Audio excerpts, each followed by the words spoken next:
Welcome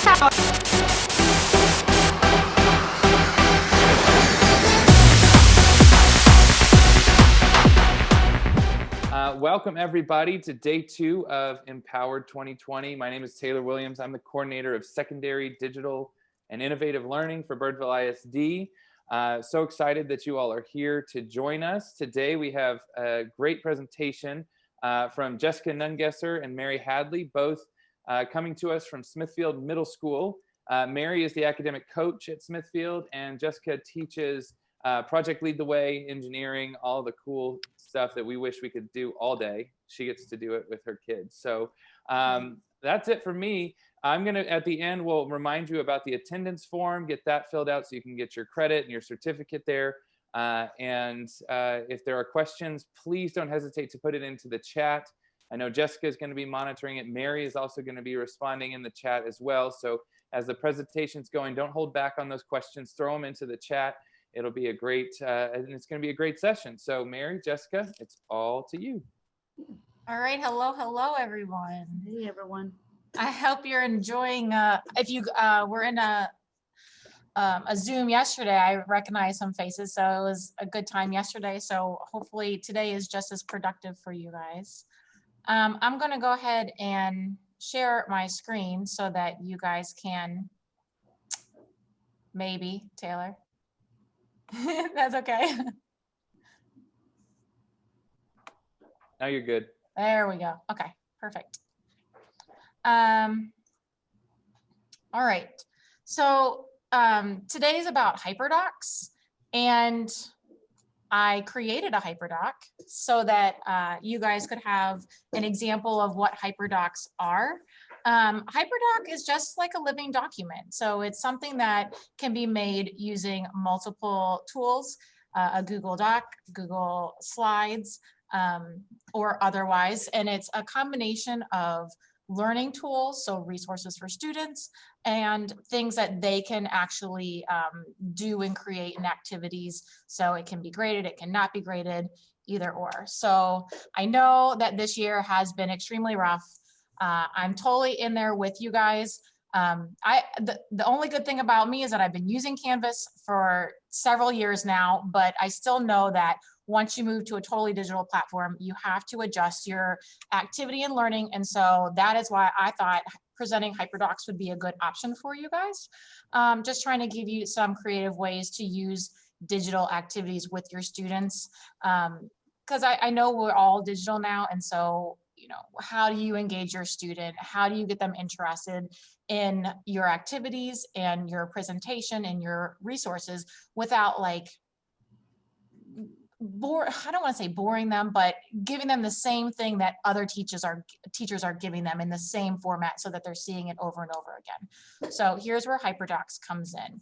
I really liked this infographic. I thought it gave a good overview of why Hyperdocs can be useful in the classroom. Just like in Canvas, you can build it in advance, which a lot of our digital media were having to do like that anyway. So that's not really unique to Hyperdocs. But I like the components of the Hyperdoc, especially in the templates that I'll show you later, where, and this is number 2, you can engage, explore, explain, apply. You can show them what part of the process you're in for your learning, so that they understand really what they're supposed to be getting from that part of the activity. It definitely encourages independence because they have to navigate through your Hyperdoc, find the activities. It's not like it's supposed to be hidden. Like yesterday, some of us were in the breakout room. It's not like a hidden thing, but they do have to be responsible for opening up the resources, doing the activities. And so those aren't just right in their faces. I like the engaging packaging part, and that's kind of why I originally looked at Hyperdocs to insert into my classroom. And so the packaging, I love, like design, and especially now that we got our teacher Canva opportunities to join and build out a whole bunch of different types of Canva images and documents. I really like that packaging because it allows you to be creative and it gives them something better to look at than a normal worksheet or something that they are used to looking at. The flexible lesson design templates, you'll see that in a minute. And then a teacher can give this to students and let them work while the teacher works with a small group. So you can see a lot of these reasons for using Hyperdocs are very applicable to your classrooms, especially in today's digital world and when all students have their own digital device. So here is an example of a Hyperdoc that I created for my students. And so I wanted them, actually, instead of giving them a Hyperdoc to use and just over the curriculum, I wanted them to make a Hyperdoc over a topic. So that's a different spin on using Hyperdocs. And so as you can see, when I click through the Hyperdoc itself, I have links to different things. And so right now they're exploring, what are we going to learn about? Why are we using Hyperdocs? And I have within this Hyperdoc a link to what Hyperdocs are, explanations, interesting graphics and GIFs. This explains why this is an important skill to them. And so I've gone through and I've created all this. And here is a link to an activity. It's actually a Hyperdoc about writing professional emails. And so as you can see, ooh, maybe when it opens, here you go. This is a Google Doc, Hyperdoc. So instead of clicking on different slides, they are able to use this one document, and you can change whatever content is on here. So this one is supposed to be about writing emails. And so you can see it's separated by engage, explore, explain. So the students really know, why are we doing this? How are you going to do it? And what are they going to take away from it? And they need to show their learning by actually, and this was one over writing emails, they need to show their learning by, and here's apply, writing an email to a teacher. And so I like the packaging of this a lot because it's straightforward, but it's also interesting and engaging for students to look at. So should I include, I guess I need to include the link to this one for our chat. Yeah, if you drop that in there, that'd be great. Okay. Right. So, okay, let me grab that so that you guys can also look at this stuff as well. Where's our chat?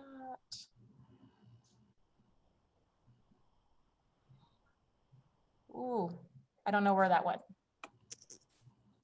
Can I email it to you, Taylor? And then. Sure. Or if you go up to the top where the green bar is, are you on double screens? Yes. Oh, there's my chat. Thank you much. Okay. Perfect. Well, maybe. Okay, I'll send it to you in a minute. So maybe. Okay. So on this one, so I had them do a Hyperdoc just as an example. And then I went and told them, okay, this is how you insert a video into Google Slides. So this is an explain slide. So you can see, they know I'm getting an explanation of what I need to do. And so they're going to watch the video. And then on the next slide, I have them apply what they are doing and insert a video on how to play ping pong. And that's a random thing, how to play ping pong, but it's just a fun way to engage them. And they're still, and this is for a computer class, they're still learning how to put something in a Google Doc or a Google Slides, because you'd be surprised how many of them don't know how to put pictures and things or these basic computer skills. So that's the whole point of this project, is that I'm trying to teach them those computer skills.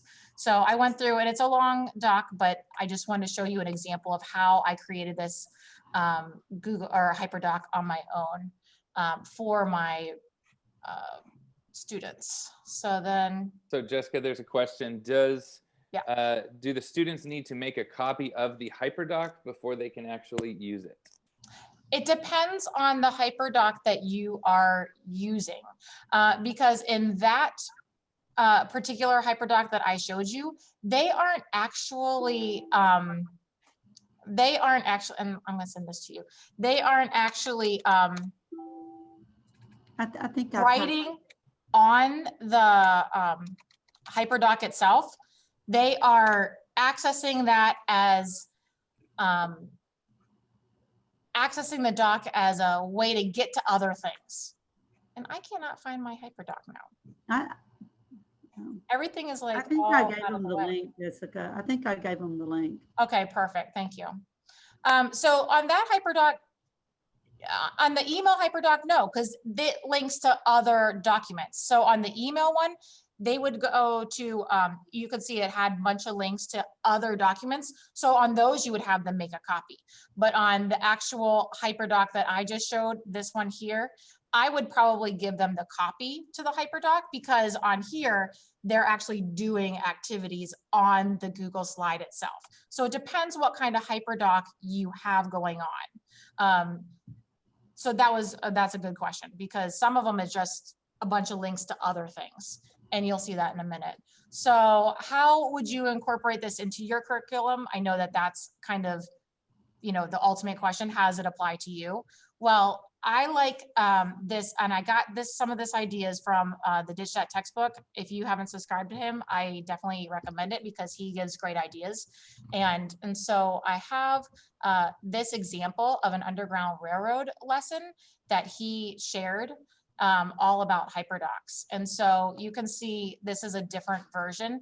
On here, they have still the explore, the apply, explain, and all that. And so on this one, you actually have where students would put their answers right on here. So this is another example of where you would make a copy for the students. And so here they put their answers. Here's a video. It's just any kind of digital media that you want to share with the students, you would put on here. And I like how it has a theme. So that's what I've noticed about all Hyperdocs that I've seen, is they have a theme. So this one, you can see the background is the same. The images are the same. The colors are the same. So that's one good thing about a Hyperdoc, is that it's got, it's familiar with the students, and it's not all over the place. It's not just a Google Slides with this going here and this. They understand, okay, I'm on the Explore slide. This means I have to, you know, maybe do an activity and based on this resource that's on the page. So that was a good example of one that is already made. And if you go to this Hyperdocs link here, this is just a website all about Hyperdocs. And I included this for you because it has templates for getting you started. So, and here's where how does this apply to me? You've got different templates. Let's see, workshop model, reading, and some of these aren't specific to subject matter, like this template, explore, explain, apply. I really liked that one, and I kind of use that one as a basis for my Hyperdocs, where they were creating their own Hyperdocs. But it kind of guides you on how to create a Hyperdoc. So it's just giving you a template to work off of, and then you build a Hyperdoc based on the template that it's got. So this is a great place to go. You can use samples. I like the samples that they have in here. So here's more related to, you can find elementary, secondary. So you can look for your curriculum and see what they have available already in there. So that was pretty awesome find for me. I thought that was huge. Another way to use a Hyperdoc, and this I have to credit Mary with, well, and she's going to credit Kristen with, is there, this lady, Kristen Witten, which I linked her website at the bottom of this slide. Guys, some of you may know her. She used to teach math at North Richland Middle back when I was over there. And she's her husband's in the military, and they're in Leavenworth, Kansas now. She's teaching math, and her website has tons of good stuff. Good, yeah. Perfect. Yeah, so Mary introduced me to Kristen, well, Kristen's website, and the activities that I have here are solely from her. She made them, so all credit goes to her. I just thought that they were great to share with you, because it's a way for students to have a digital notebook. And what I really like about this is that they can go in and you can give them the copy, just like I did here. I gave myself this copy, and it's got a front, just like a regular notebook. You give them instructions on how to use it. And I like this because you can add thoughts to the side. This is your page, and she resized it. And you can do that by going to File and Page Setup. and you can resize it. So she resized it a little bit bigger than regular paper would be. And then she uses these as as actual like links to other slides. So this is their content. If you want to give them these tabs for units, that might be a good idea so that they can separate their notebook by units or by projects. So you can create these tabs for them or allow them to create tabs as they go through your class in a semester or in a year and build their digital notebook. She adds little tips here, and then here's an example of a pre-made activity that she created for them in their notebook. So this would be a drag and drop. And what I like about this is you can just grab and put it in place here. And then but one thing I don't like, and this is what the note I put on the background here, is that where she made her activities, she made colors. So here's orange and purple and green. I don't think that that's a great way to do that. And you just drag and drop the text box and it's clear. So I'm going to show you why in a minute, but just keep that in your mind because I'm going to show you a better way to do that. But this is just a way for them to, record information. They have activities that are already pre-made and you can send those out to them. So a digital notebook is a great way to use a Hyperdoc. Now, here's an example of what I was just talking about with the primary and secondary sources. I created this based off of a need that Mary had. And so here we go. Bye. They would drag and drop whether everything is a primary source or a secondary source. And so if you make your little button, so I'm just going to grab a text box and you can make it just like this. And instead of putting it like on a button, I made this the button. So you can change your outline by changing the characteristics. You can change and make it a color. So this is what I was talking about a minute ago when I said that I like making the colors on the buttons, because here's my answer key for this. It makes it so much easier to grade when the colors are the things that are the text boxes that they're moving. So when I go to view and I go to grid view, I can clearly see, like I could open this up in one screen and open the students' work up in another screen and just match up the answers. So when she did the notebook, she had the colors as the background and you just move clear text boxes. But this way I can just color match the answers and quickly grade it. So I made an adjustment to some of these so that you could see that example here. And then I wanted to show you how to stack these buttons. So if you want to make a copy of this button and you make a whole bunch of copies, all of these are just a whole bunch of stacked buttons. So you can highlight your group here and right click and align them horizontally and align them vertically so that you have a nice little stack of draggable answers. So I thought that was pretty cool. So I learned that, which was new. Here's some tips that I have found along the way while I am making my Hyperdocs.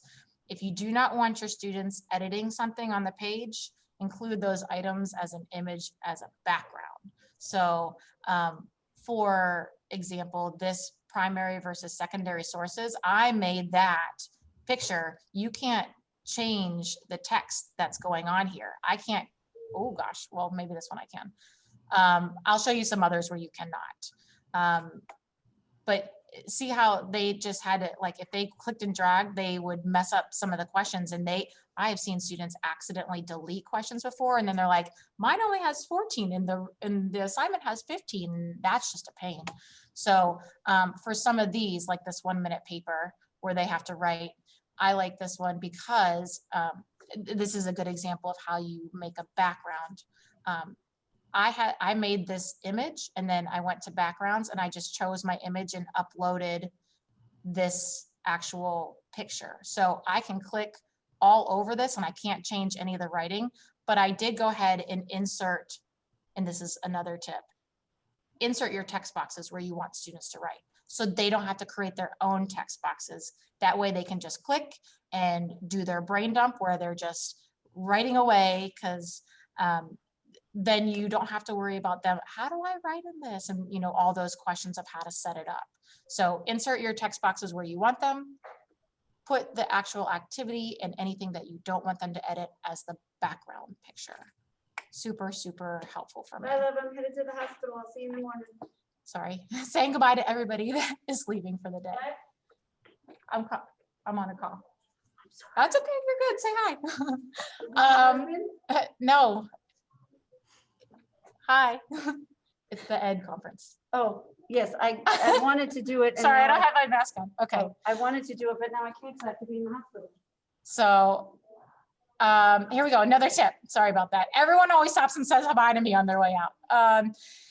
Change the size of the slide to match your activity. So if you have a horizontal activity, make it landscape. If you have a vertical activity, like a regular worksheet, you know, keep it portrait, and change the file size. And I just love that about Google Slides, that you can change the Google slide to be a different size. I think that's super helpful. And I think a lot of people don't take advantage of that. And all the rest of the tips, I'm not going to go through them because I've already said them about the text boxes and the color coding your answers when you need to.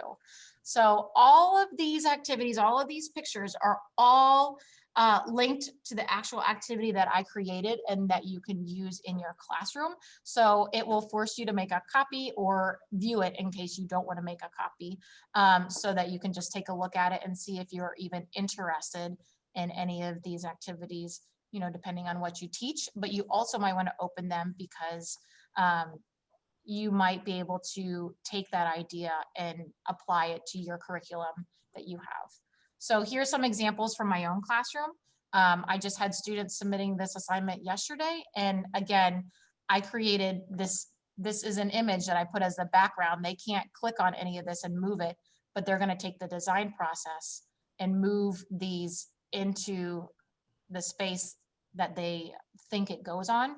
And grading was like a breeze because I just opened the answer key and matched up the pictures with the colors, and it was so wonderful to be done with grading 100 of those in like not very long. So I loved that. And bingo, I'm going to have them play bingo, and I'm going to have them move their words onto the screen, because in real bingo, everyone gets a different bingo card with different numbers. And so I'm going to have them move and put them in the boxes so that they all have different cards, and then they can move the tokens as I call the clues. And it's like a vocabulary bingo over airplane parts. So I think that will be super fun. We're doing that next week, so I can't report back on that one at the moment. The rest of the activities are pretty much math related because they were, again, from Kristen, but she gives you this how-to guide on how to make pixel art. And so I have an example here of this Dory one, and I wanted to show you how this worked. So here, it's not a completed picture, and as you erase, these are where they would put their answers. So as you erase, pixels are disappearing. So as they put in their answers, the picture will appear and it makes a full picture when they're done. So they can kind of enjoy doing that. And again, this is math activity, but you could put anything in the questions and then and have the answers be different.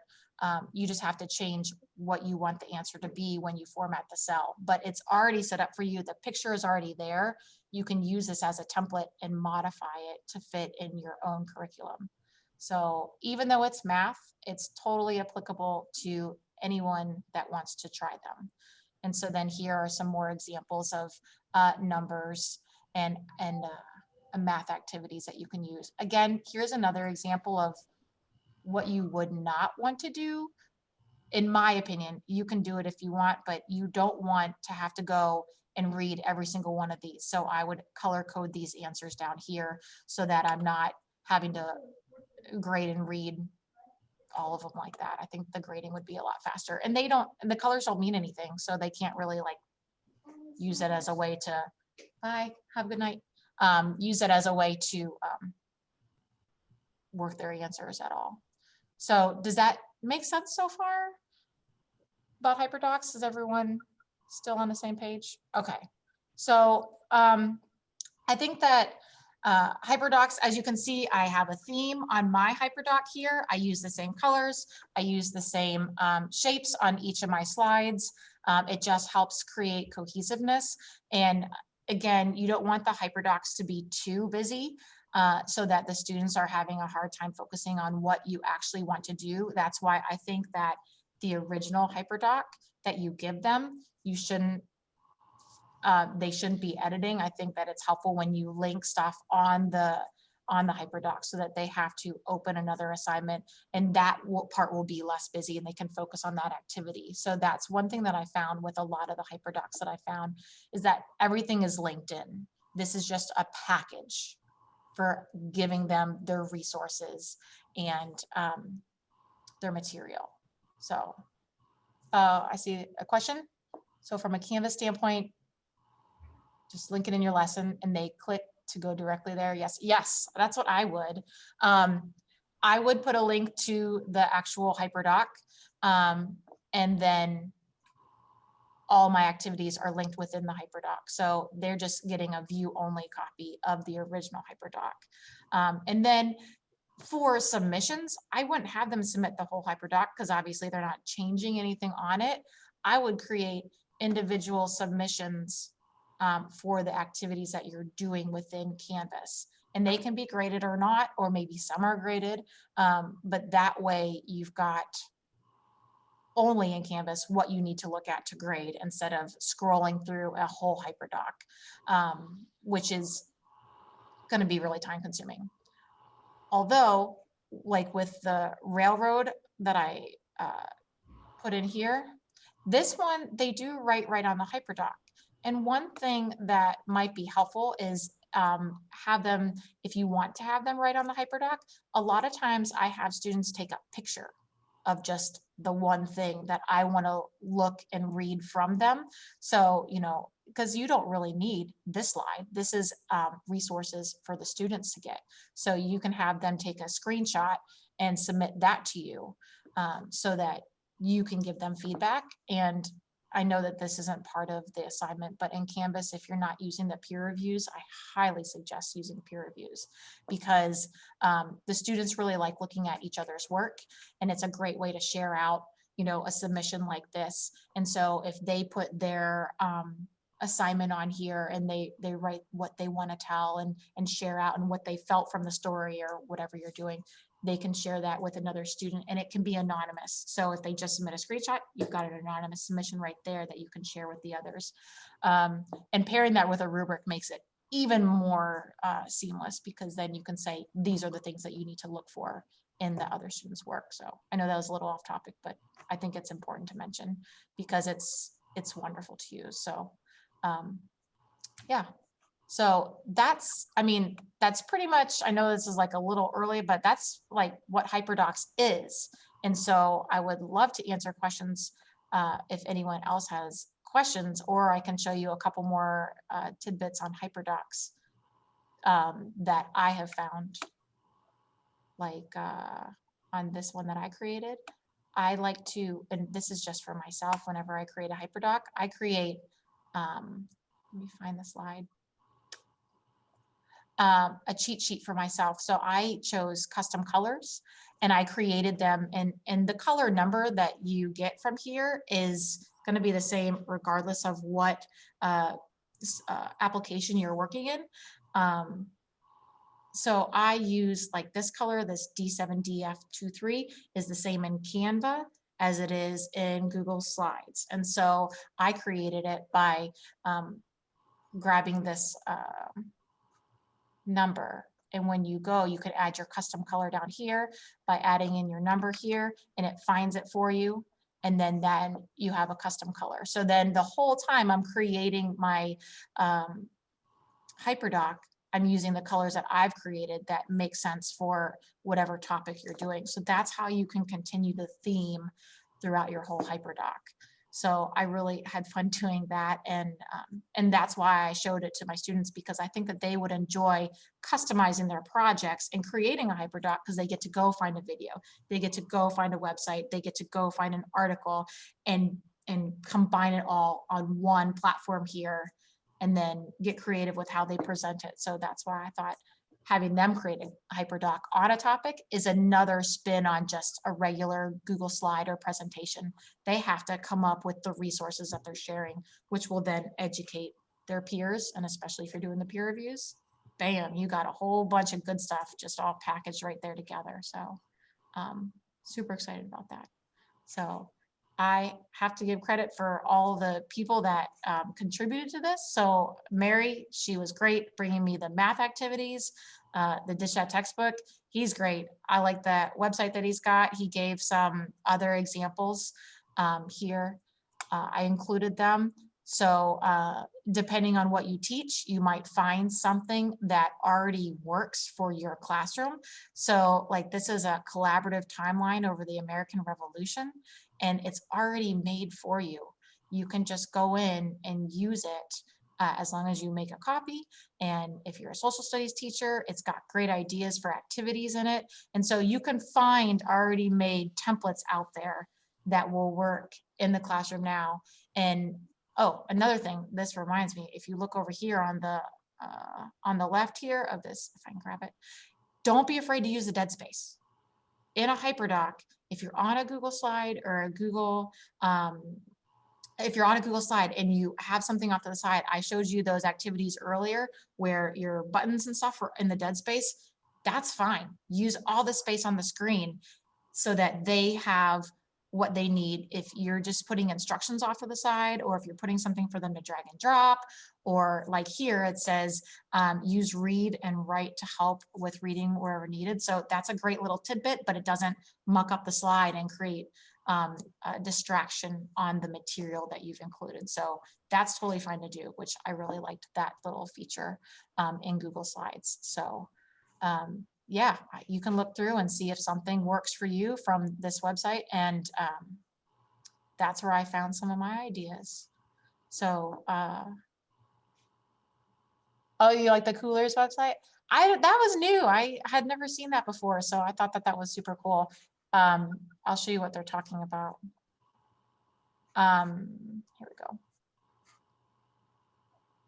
It's cool for my own house.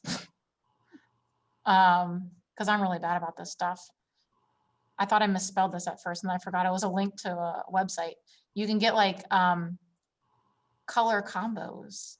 So you start the generator, and this might be good for students because you know that they have trouble like,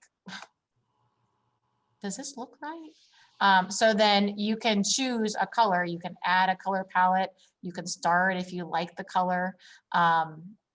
And then you can like have it rotate and change, and it'll give you, if you press a space bar, it'll give you different color combos. And so that kind of helps you make your presentation look good. And this could be good for like just even stuff like this. If you are like, I don't know how to make things look good, it'll give you like, let me find a good one. Like if you like this color, it's nice and neutral, you can keep that color, lock it in place, and then the rest will rotate around. So it gives you good color combinations. So my students really enjoyed playing around with that. Just another cool little thing to kind of explore. So yeah. Is that it? The color?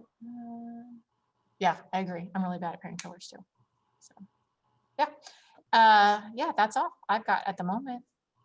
I went over a lot and I try to get through everything. So I hope that made sense to everybody and you could see how it would apply to your classroom. And if you have questions or want to make something and you're not sure how to do it, I'm at Smithfield. You can email me, call me. I will love to help you make whatever you are interested in making. And I definitely recommend signing up for Canva, the teacher version. Canva is super awesome if you're not using it already. It's a great way to make those backgrounds. I have made a ton of stuff. And if you get a teacher account, you can have students sign into Canva too, and then they can start making stuff. Like I've had them make decision trees. So here's some recent designs for some students that have made decision trees for choose your own adventure story, or a way to showcase student work. So I've done that.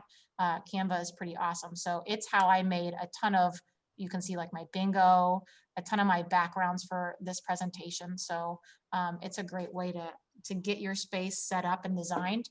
You download it as an image and then upload it into your Google Slide, and it's totally done. And they have a lot of these templates for you. So like if you use the education, they have like worksheets on here.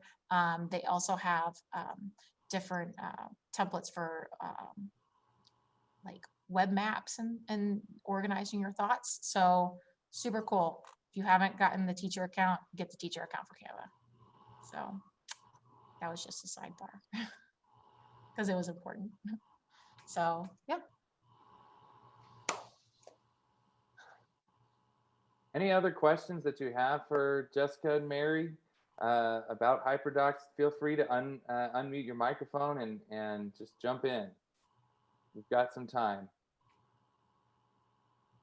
I teach elementary, and I've been real hesitant to use it because we started doing it at the beginning of the semester, and the kids had a real hard time doing a hyperlink on some conscious discipline stuff that our counselor had created, and so we kind of gave up. And we still want to use it, but getting them to that point, because we have a bunch of third graders and they were great at Seesaw last year, but they have a real struggle with Google Docs. I mean, do you guys have any tips or anything that you can think of that would make it a little bit easier? Like the pixel art, I teach math, and that in particular, I really want to utilize something like that and also use it in my social studies lessons. Pixel art, I think, would be a good one because let me open that Dory one up again.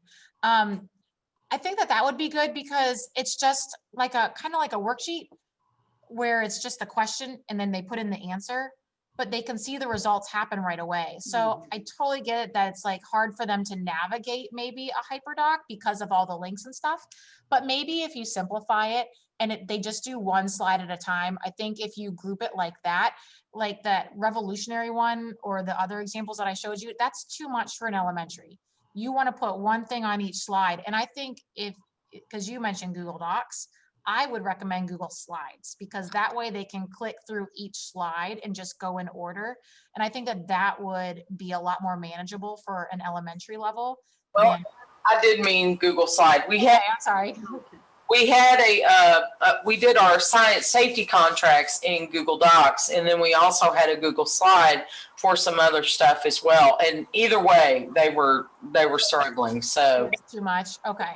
Yeah, well, we simplified it, and it was very difficult for us. So okay. Well, I just opened this. I went to the Hyperdocs website and I went to the elementary tab. And so when I opened that up, it's got a collection of ready-made Hyperdocs in here. So if you haven't seen that, I would suggest looking at that, and that might help give you a starting point to where you could like, okay, this works. So let's use this as a template and just insert your own material. Okay, thank you. Yeah, but I really think just simplify it, simple colors, maybe even a whole slide, like give them at the beginning. If it's red, that means you're gonna do something. If it's blue, you're just learning about something. So having the colors identify what they're supposed to do on each slide, I think would really be helpful for you. That's a good idea. Thanks so much. Yeah. No others? I explained it that well. No. You did. I think people are picking their brains up off the floor right now. Everyone's mind has been blown by all of these options and ideas that you've put out here, Jessica. It's awesome.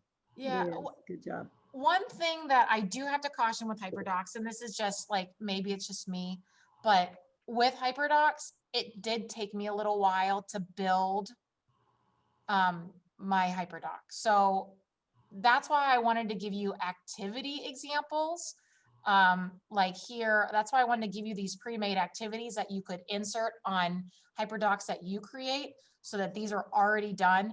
But this took me a while, like, cause I had to pick the colors and pick the designs, and you know, that was fun though. It made, okay, so I have to plan this lesson. At least I get to do it in a fun package. So it made it a little more fun to create the lesson.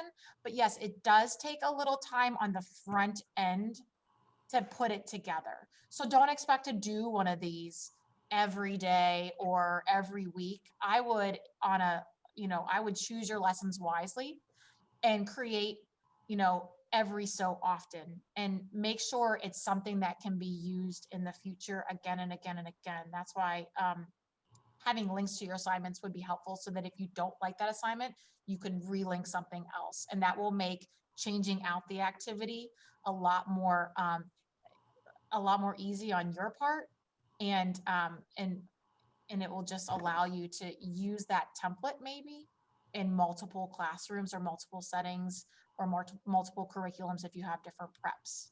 So if you have a template made, you can change out the links, and that will allow you some flexibility with a Hyperdoc that's already made. So that's my experience as well, because it does take a little bit of time, but I think it's worth it in the end.